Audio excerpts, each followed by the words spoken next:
என்னதான் தம்பி தங்கச்சி லீவுன்னு தெரிஞ்சாலும் காலேஜ் போயிடலான்னு காலையிலே எழுந்துச்சி கிளம்புனா வேனை விட்டுட்டேன். அவங்களுக்கு ஏற்ற மாதிரியே சாதகமாக எல்லாமே நடக்குன்னு நினச்சிட்டு இருந்தா என் தம்பி மொறு தோசை சுட்டு அக்கா இந்தாங்க சாப்பிடுங்க அப்படின்னு கொடுத்தா எப்படி இருக்கும். அப்படி அதை சாப்பிட்டுட்டு ஒரு மேட்சை போடலாம் அப்படின்னு போனால் அங்கே ஒரு பெரிய பிளேயர் மேட்ச் பண்ணி போட்டுட்டு இருந்தார்.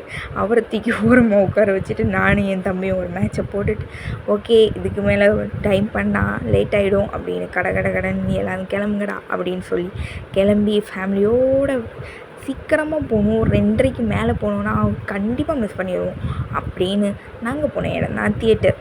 அதுக்கு முன்னாடி ஒப்படைக்க வேண்டிய ஒப்படைக்க வேண்டிய இடத்துல ஒப்படைச்சிடணும், இல்லைன்னா படத்தில் ஒரு சீனை கூட நிம்மதியாக பார்க்க முடியாது அப்படின்னு என் தம்பி பை தங்கம் நிம்மதியாக சந்தோஷமாக இரு, நான் போய் அதை விட நிம்மதியாக சந்தோஷமாக தேட்டரில் இருக்கேன் அப்படின்னு சொல்லிக்குன்னு உள்ளே போவோன்னு பார்த்தா அதை விட்டுட்டு வாங்கடா 2 வீடியோ எடுக்கலாம் ஃபோட்டோ எடுக்கலாம் அப்படின்னு உட்காந்து வீடியோவும் ஃபோட்டோவும் எடுத்துகிட்டு உள்ளே போனால் தலைவன் சம்பவம் செஞ்சு வச்சுருக்கான். சம்பவக்காரன்னு சும்மாவா சொல்கிறாங்க அனி ப்ரோவை என்ன சம்பவம் செஞ்சுருக்காரு.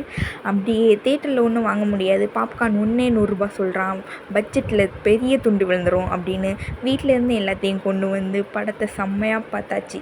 சம்பவக்காரனோட சம்பவத்தோட படம் வேறு லெவல். எனக்கு ரொம்ப பிடிச்சிருந்தது. Okay bye.